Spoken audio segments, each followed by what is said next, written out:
नमस्ते Indians, welcome to the NSA tours. तो जब भी आप रेलवे में ट्रेन में ट्रेवल किए होंगे तो आपके दिमाग में सवाल आया होगा कि रेलवे के फैन, रेलवे की लाइट इतने अलग क्यों होते हैं और रेलवे की ट्रैक पे इतनी भारी ट्रेन चल जाती है, मालगाड़ियाँ चल जाती है, उस ट्रैक को ना गर्मी में, ना ठंडी में, ना बरसात में कुछ होता ही नहीं है। एक्चुअल में रेलवे के इतने सारे कंपोनेंट का इतना लंबा लाइफ टाइम रहता है, ये कैसे पॉसिबल है? ना चीजें खराब होती है, कंटिन्यूस चलती रहती है। तो इनका एक्चुअल में ये रेलवे के हर एक छोटे से लेकर बड़े कंपोनेंट का सबसे पहले बनने से पहले उसके मटेरियल की लैब में टेस्टिंग होती है। उसके सारे टेस्टिंग होने के बाद एक बार मटेरियल आपका कंपोनेंट बन जाता है, फिर उसके बाद उसकी फील्ड में टेस्टिंग होती है।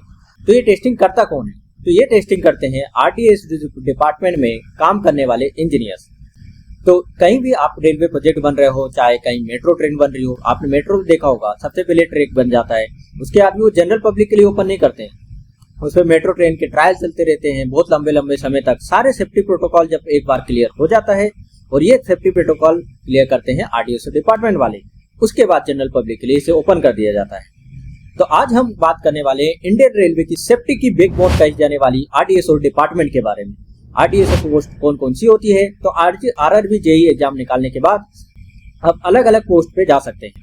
आप सिविल रिसर्च की पोस्ट पे जा सकते हैं, आप मैकेनिकल डिपार्टमेंट में रिसर्च की पोस्ट पे जा सकते हैं, इलेक्ट्रिकल डिपार्टमेंट रिसर्च की पोस्ट पे जा सकते हैं, साथ ही साथ इलेक्ट्रिकल डिपार्टमेंट की प्रोडक्शन यूनिट में भी जा सकते हैं, मैकेनिकल डिपार्टमेंट की डिजाइन और प्रोडक्शन यूनिट में जा सकते हैं। प्रोडक्शन यूनिट में जो मशीनरी प्लांट होता है उसमें रिसर्च तो मशीनरी प्लांट की पोस्ट आती है, और वेरियस डिपार्टमेंट में रिसर्च डिजाइन की भी पोस्ट आती है। एसएनटी डिपार्टमेंट में भी आप रिसर्च की पोस्ट पे जा सकते हैं, और डायरेक्टली आरडीएसओ लखनऊ में भी आप रिक्रूट हो सकते हैं। आपको बता दूं, आरडीएसओ डिपार्टमेंट का जो हेडक्वार्टर है वो लखनऊ में लगता है, और लखनऊ में इसका रिक्रूटमेंट करता है आरआरबी गोरखपुर। ठीक है, आरआरबी गोरखपुर से आप जा सकते हैं। इसमें सीएमएस और सीएसए पोस्ट होती है, जो लेवल 7 की जो पोस्ट होती है उसमें भी आप जा सकते हैं। आप मैकेनिकल डिपार्टमेंट में जो कैरिज एंड वैगन वर्कशॉप होता है, तो रिसर्च कैरिज की पोस्ट होती है, आप उसमें भी जा सकते हैं, और रिसर्च टेस्टिंग की पोस्ट होती है उसमें भी जा सकते हैं।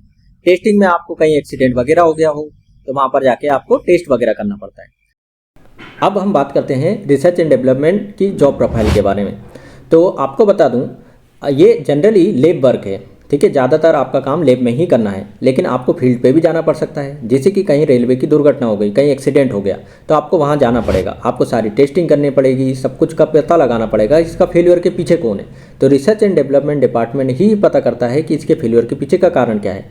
साथ ही साथ जो अभी कवच सिस्टम आया है उसके पीछे भी रिसर्च एंड डेवलपमेंट डिपार्टमेंट का एक बहुत बड़ा योगदान है। ठीक है, उससे कई आपके जो एक्सीडेंट है वो धीरे धीरे रुकते जा रहे हैं, अलग अलग ट्रेनों में वो इंस्टॉल होते जा रहा है। ठीक है, आपका एक और काम होता है टेक्निकल एडवाइजर और टेक्निकल कंसल्टेंट का। आपको असिस्ट करना पड़ेगा, कहीं आपका डिज़ाइन बन रही है कोई भी रेलवे में, तो आपको वहाँ पर जाके असिस्ट करना पड़ेगा, आपको सारी रिसर्च करनी पड़ेगी। ठीक है, आपको ट्रायल करने पड़ेंगे, टेस्ट करने पड़ेंगे, उन सारी चीज़ों का। आपको प्रोडक्शन यूनिट में जो मशीनरी प्लांट है वहाँ पर जाना पड़ेगा, वहाँ पर आपको टेस्टिंग वगैरह करनी पड़ेगी। ठीक है ना। तो रेलवे में कहीं भी इवोल्यूशन हो रहा है, कोई भी क्रिएटिव वर्क हो रहा है, कोई भी इनोवेटिव वर्क हो रहा है, तो सबसे पहले रिसर्च एंड डेवलपमेंट डिपार्टमेंट उसमें रिसर्च करता है, फिर उसके बाद धीरे से उसकी डिज़ाइन बनती है। वो प्रोडक्ट तभी बनता है जब रिसर्च एंड डेवलपमेंट एक बार उस पर पूरी हो जाती है। ठीक है, फिर उसके बाद जनरल पब्लिक के लिए कोई भी चीज़ को जब तक रिसर्च एंड डेवलपमेंट डिपार्टमेंट से सेफ्टी स्टैंडर्ड क्लियर नहीं मिलता है, क्लियरेंस नहीं मिलता है, तब तक जनरल पब्लिक के लिए वो चीज़ ओपन नहीं होती है। आपको कहीं भी कोई भी प्रॉब्लम आ रही है तो आपको वो प्रॉब्लम सॉल्विंग करनी है, हर चीज़ का स्टैंडर्डाइजेशन करना है। ठीक है, अगर जो भी वर्कशॉप है, जितनी भी प्रोडक्शन यूनिट है, ये सारी चीज़ों में आपने देखा होगा, इन सारी चीज़ों में जो आपके इंस्ट्रूमेंट वगैरह यूज किए जाते हैं, जो इन्वेंट्री वगैरह होती है, इन सारी चीज़ों का स्टैंडर्डाइजेशन करना पड़ता है। ठीक है, कैलिब्रेशन जो होता है, ये सारे कैलिब्रेट होते के जाते हैं आरडीएसओ लखनऊ से। ठीक है, उसके बाद ये सारे कंपोनेंट आपके वर्कशॉप में प्रोडक्शन यूनिट में जाएंगे, और फिर वहाँ पर उनकी आप वहाँ से मेजरमेंट कर सकते हैं। तो जितने मेजरिंग इंस्ट्रूमेंट होता है उनका कैलिब्रेशन का काम भी आपको करना है। ठीक है, रोलिंग स्टॉक कहीं बनना है, लोकोमोटिव बनना है, तो उसमें नए नए रिनोवेशन लाना है, नई नई चीज़ें लानी है, वो काम भी आपका ही होता है। ठीक है, कहीं न्यू डिज़ाइन बननी है या एडवांस टेक्नोलॉजी डेवलप करनी है, तो उसमें भी आपका ही काम होगा। ठीक है, आपको वो सारे सैंपल टेस्टिंग करनी होगी, रिकॉर्ड रखना पड़ेगा सारे डाटा का। ठीक है, आपको टेस्ट रिपोर्ट बनानी पड़ेगी, टेक्निकल ड्राइंग बनानी पड़ेगी। ठीक है, आपको सुपरवाइज करना पड़ेगा, prototype fabrication, commissioning and field trial, coordinate with senior engineer. जी आपको सीनियर इंजीनियर के साथ ट्रायल करना पड़ेगा, R&D लैब में आपको काम करना पड़ेगा। आपको material analysis and quality assurance process, ये सारी चीज़ करनी पड़ेगी। तो ये आपका ओवरऑल ऊपर से बात करें तो ये जो प्रोफाइल है आपका टेक्निकल एडवाइज़र का काम है, आपका टेस्टिंग, ट्रायल, रेप रिकॉर्ड, ये आपका नई चीज़ों का इनोवेशन करना है या कुछ इवोल्यूशन करना है, नए एडवांस टेक्नोलॉजी को इंट्रोड्यूस करना है, या कहीं एक्सीडेंट वगैरह हो जाता है तो वहाँ पर जाके उसका पता लगाना कि इसके पीछे क्या कारण हो सकते हैं। ये सारी चीज़ का काम आपका जॉब प्रोफाइल होता है, ठीक है। ये सारा काम आपको करना पड़ता है इस पोस्ट पे। उसके बाद करें तो आपकी सैलरी कितनी होगी, ठीक है। हमेशा हमारे दिमाग में आता है कि सैलरी कितनी मिलेगी, तो आपको ड्यूरिंग ट्रेनिंग आपको सैलरी मिलेगी जो आपका बेसिक पे होगा, जो अभी करेंटली 7 पे कमीशन से लेवल 6 की पोस्ट पे आपका जो बेसिक पे बनता है वो बनता है 35,400।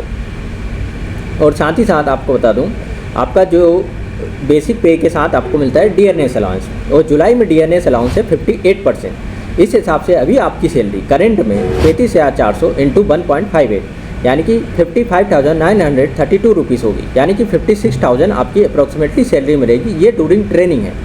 इसके बाद आफ्टर ट्रेनिंग आपको बता दूं एक और चीज़ कि ट्रेनिंग में आपका किसी भी तरीके का आपकी सैलरी में कट नहीं लगेगा, ठीक है, किसी भी तरीके का डिडक्शन नहीं होगा।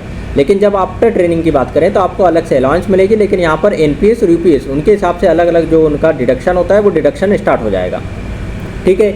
इसमें हम बात करें आपको ट्रांसपोर्ट अलाउंस मिलेगा, ठीक है। एक्स वाई जेड सिटी में अलग अलग ट्रांसपोर्ट अलाउंस होता है, वो आपको मिलेगा। आपको एचआरए मिलेगा या आप टाइप 3 क्वार्टर ले सकते हैं, दोनों में से कुछ भी ले सकते हैं। एचआरए की बात करें 30% आपको एक सिटी में मिलता है, 20% वाई सिटी में और 10% आपकी जेड सिटी में मिलता है। जनरली एक सिटी में आपकी जो मेट्रो सिटी होती है वो आती है, वाई सिटी में जनरली जो आपकी स्टेट की कैपिटल है या बड़ी सिटी है वो आती है, और जेड सिटी में आपकी स्मॉल विलेजेस वगैरह ये आते हैं, ठीक है।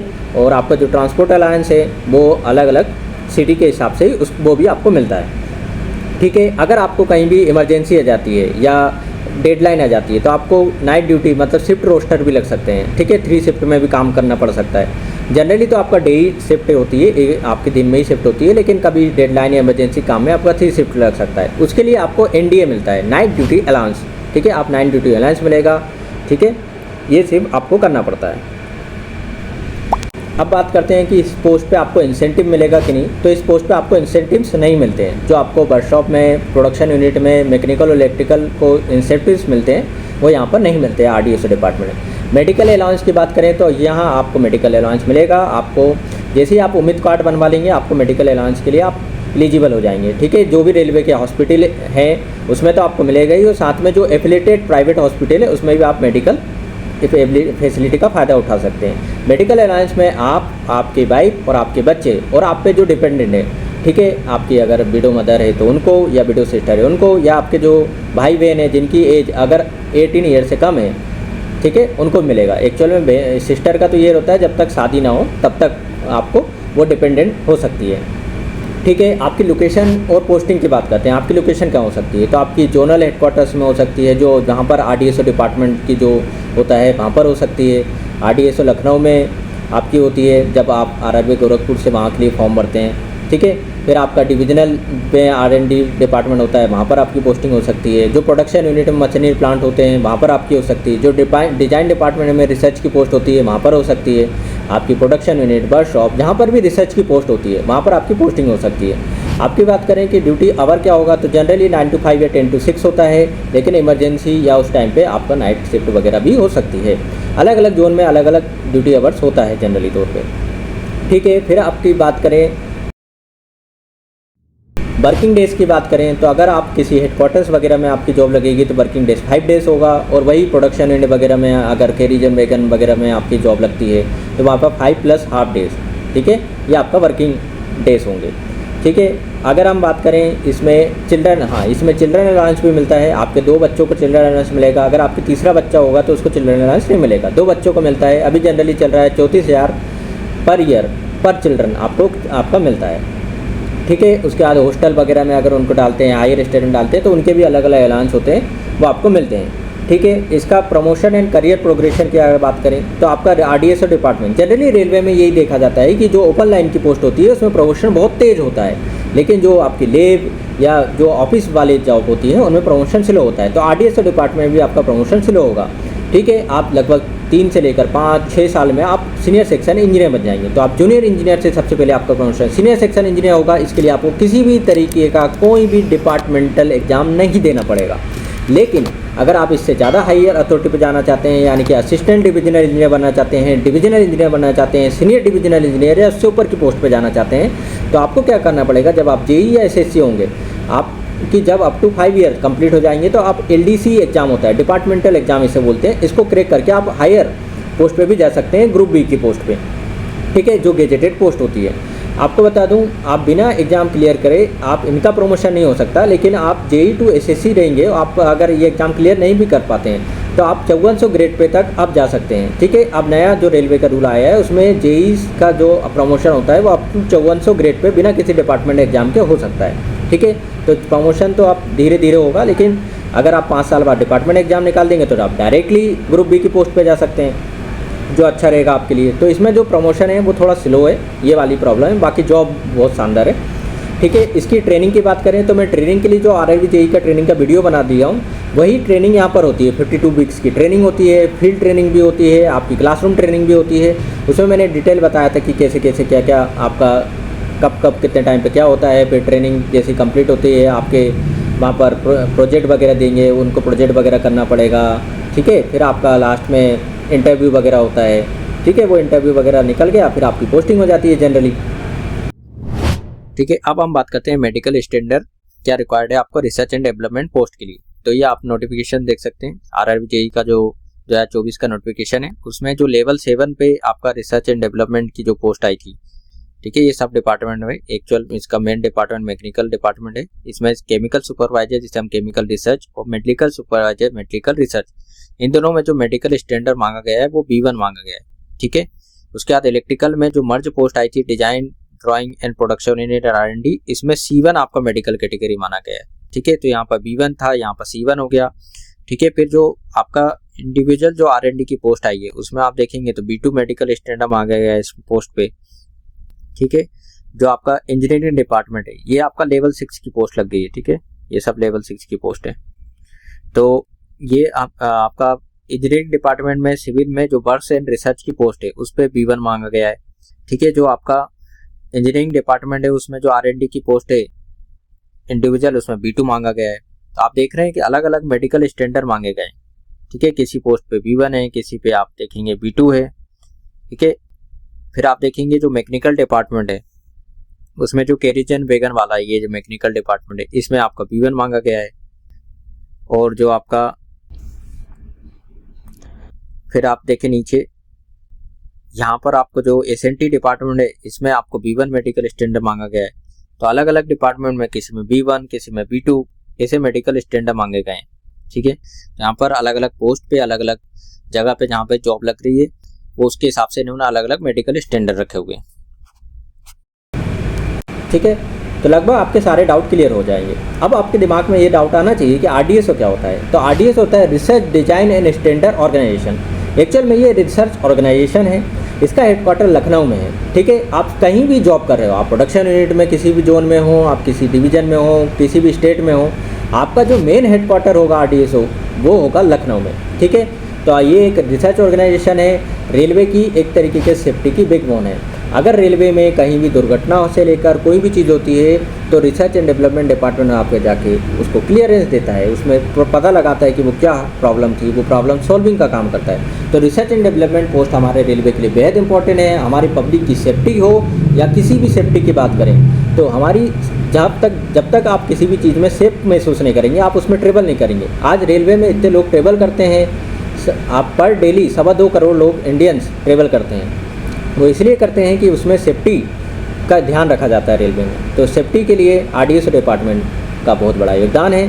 तो ये थी हमारी पूरी RDSO डिपार्टमेंट के बारे में सारी चीज़, ठीक है। Job profile, training, salary, working hour, duty hour, जो भी आपका डाउट था, आपका प्रमोशन से रिलेटेड, ये सारे डाउट क्लियर करने की मैंने कोशिश करी है, ठीक है। अगर आपको वीडियो पसंद आ रहा है तो आप लाइक शेयर करें और कमेंट करें कि आपको ये वीडियो कैसी लगी, और ये भी बता सकते हैं कि नेक्स्ट वीडियो आपको किस टॉपिक पे चाहिए, ठीक है। आप सजेशन भी दे सकते हैं। अगर आपको कोई चीज़ में ऐसा लगा है कि ये चीज़ सही नहीं है, ये चीज़ आपने गलत इन्फॉर्मेशन दी है, तो आप बता सकते हैं, मैं उसको पिन कमेंट में डाल दूँगा, ठीक है, तो लोग उसको देख के उस चीज़ को करेक्ट कर लेंगे।